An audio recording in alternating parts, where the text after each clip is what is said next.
প্রিয় দর্শক, আসসালামু আলাইকুম। প্রদমে চলছে দেশজুড়ে উত্তেজনা। প্রতিপক্ষকে 1 ইঞ্চিও ছাড় না দেওয়ার হুঁশিয়ারি দিচ্ছে পরাশক্তিরা। এই মুহূর্তে হাতে পাওয়া ভয়ঙ্কর কিছু সংবাদ নিয়ে হাজির হয়েছি আপনাদের সামনে। ভিডিও শুরুতে থাকছে আজকের গুরুত্বপূর্ণ সর্বশেষ সংবাদ শিরোনাম। প্রথমে জানিয়ে দেব দ্য গার্ডিয়ানের প্রতিবেদন। ভারতে বসে দেশের রাজনীতিতে ফেরার ছক কষছে আওয়ামী লীগ। আরও জানিয়ে দেব এক্স অ্যাকাউন্ট হ্যাকের ঘটনায় বঙ্গভবনের কর্মকর্তা আটক, জামাত আমিরের পোস্ট। এদিকে আরও থাকছে শেরপুর 3 আসনের নির্বাচন স্থগিত। সর্বশেষ জানিয়ে দেব নির্বাচনের অপেক্ষায় দেশ, সাধারণ মানুষের চাওয়া ন্যায্য ভোট ও দায়িত্বশীল সরকার। শুনছিলেন সংবাদ শিরোনাম, এবার বিস্তারিত। তবে তার আগে আমাদের চ্যানেলটি লাইক, কমেন্ট, শেয়ার এবং সাবস্ক্রাইব করে পরবর্তী আপডেট পেতে আমাদের সাথেই থাকুন।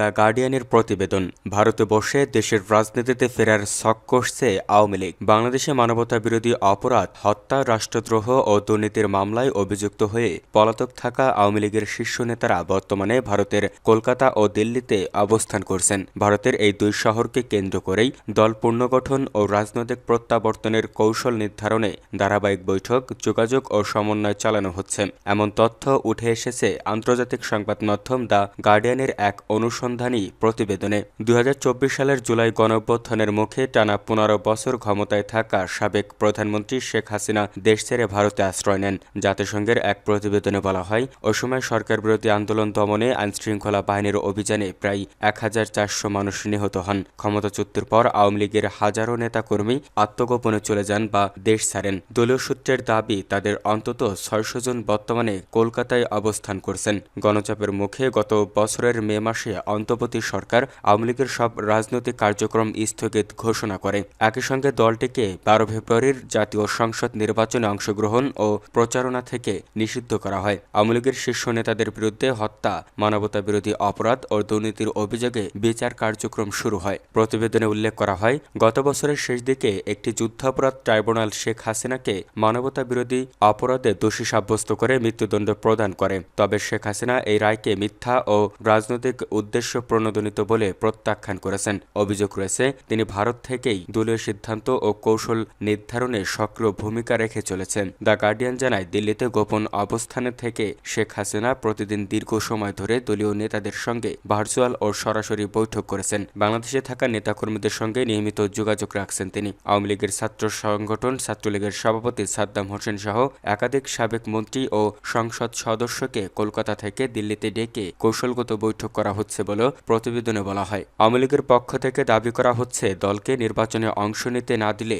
নির্বাচনের গণতান্ত্রিক বৈধতা ক্ষুণ্ণ হবে। দলের সাবেক মন্ত্রী জাহাঙ্গীর কবির নানক বলেন, তারা এই নির্বাচন বর্জনের সিদ্ধান্ত নিয়েছেন এবং একে নিয়ন্ত্রিত ও প্রহসনমূলক নির্বাচন হিসেবে দেখছেন। অন্যদিকে অন্তর্বর্তী সরকার বলছে, এই নির্বাচন গত 1 দশকের মধ্যে সবচেয়ে অবাধ ও সুষ্ঠু হবে। নোবেলজয়ী মোহাম্মদ ইউনূসের নেতৃত্বাধীন সরকার রাজনৈতিক প্রতিহিংসার অভিযোগ অস্বীকার করেছে। তবে আওয়ামী লীগ ইউনূসের বিরুদ্ধে প্রতিশোধমূলক রাজনীতির অভিযোগ তুলেছে। মানবাধিকার সংস্থা ও জাতিসংঘের একাধিক প্রতিবেদনে শেখ হাসিনার শাসনামলে গুম, নির্যাতন, গোপন বন্দিশালা পরিচালনা, বিচার বিভাগ নিয়ন্ত্রণ এবং সংবাদ মাধ্যম দমনের অভিযোগ উঠে এসেছে। ক্ষমতাচ্যুতির পর এসব গোপন বন্দিশালার অস্তিত্ব প্রকাশ্যে আসে বলে বিভিন্ন তদন্ত প্রতিবেদনে উল্লেখ করা হয়েছে। তবে অন্তর্বর্তী সরকারের বিরুদ্ধে মত প্রকাশের স্বাধীনতা, সংখ্যালঘু সুরক্ষা এবং আইনশৃঙ্খলা পরিস্থিতি নিয়ে প্রশ্ন তুলেছেন দেশি বিদেশি পর্যবেক্ষকরা। একই সঙ্গে শেখ হাসিনাকে দণ্ড দেওয়া ট্রাইব্যুনাল আন্তর্জাতিক মানবদণ্ড অনুসরণ করেছে কিনা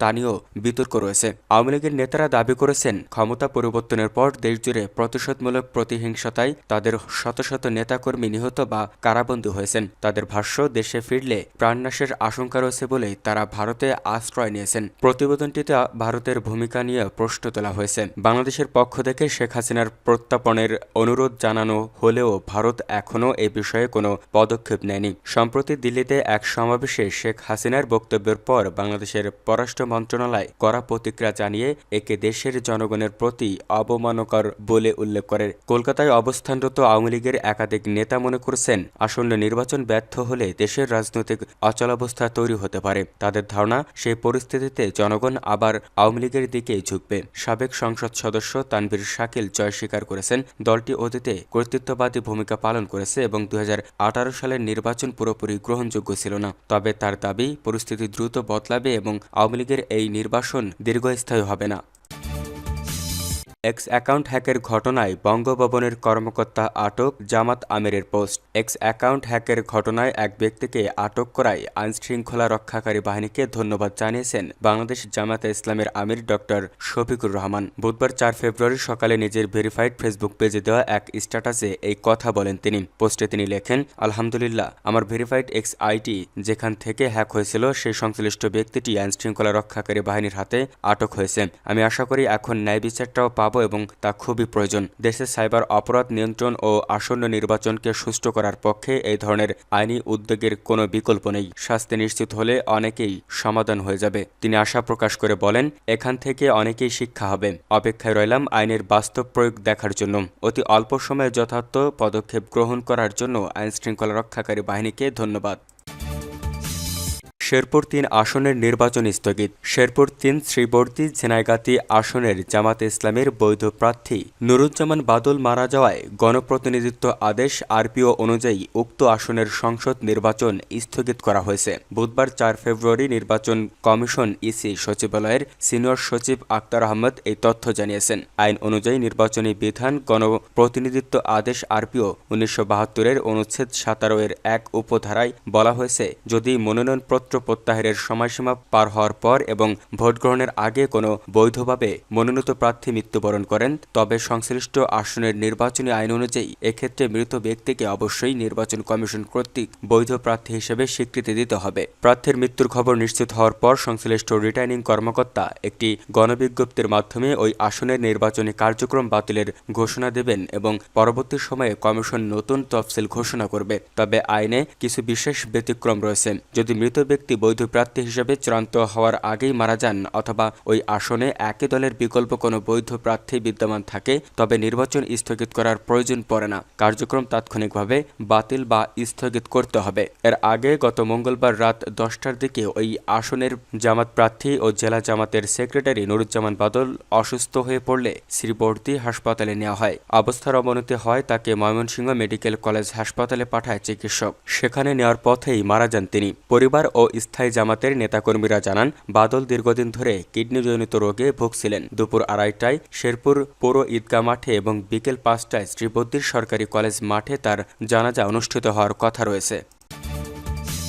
নির্বাচনের অপেক্ষায় দেশ, সাধারণ মানুষের চাওয়া ন্যায্য ভোট ও দায়িত্বশীল সরকার। 12 ফেব্রুয়ারি নির্বাচনের দিকে তাকিয়ে আছে গোটা বাংলাদেশ।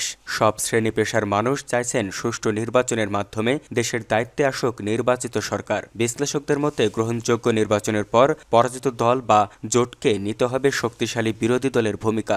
যদি এর ব্যত্যয় হয় তবে গণতন্ত্র এবং দেশের স্থিতিশীলতা ধরে রাখা হবে অসম্ভব। আমিনবাজারের ভাঙ্গা ব্রিজ এলাকায় সময় সংবাদের সঙ্গে কথা হয় মোতালেব নামে এক জেলের। শীতের সকালে সাভারের মোতালেব তার দলবল সহ অন্য সব দিনের মতো মাছ শিকারে নেমেছেন। উক্ত সরকারি এসব জলাশয়ে যা মাছ পাওয়া যায় তা বিক্রি করে সংসার চলে তাদের। 1.5 যুগের বেশি সময়ের জেলের জীবন কয়েক দফা চেষ্টা করলেও জেলে কাট করতে পারেননি মোতালেব। নতুন সরকারের কাছে একটি জেলে কার্ডই এখন একমাত্র চাহিদা। মোতালেব বলেন, পৌষ, মাঘ ও ফাল্গুন এই 3 মাস বেকার থাকি। এ সময়টাতে যদি সরকার একটু সহযোগিতা করত তাহলে পরিবার নিয়ে 4টা খেয়ে পড়ে থাকতে পারি। যে সরকারি আসুক, আমাদের চাওয়া অন্তত যে সময়গুলোতে আমরা বেকার থাকি তখন সরকার আমাদের খোঁজ রাখুক। ওই দলের আর এক সদস্য বাদল, তিনি চান নির্বাচনটি সুষ্ঠু হোক। বাদল বলেন, আমার চাওয়া একটি সুষ্ঠু ভোট। 15 বছর ভোট দিতে পারেনি, এবার সুষ্ঠু পরিবেশে ভোট দিতে চাই। এদেশের অর্থনীতির চাকা সচল রাখেন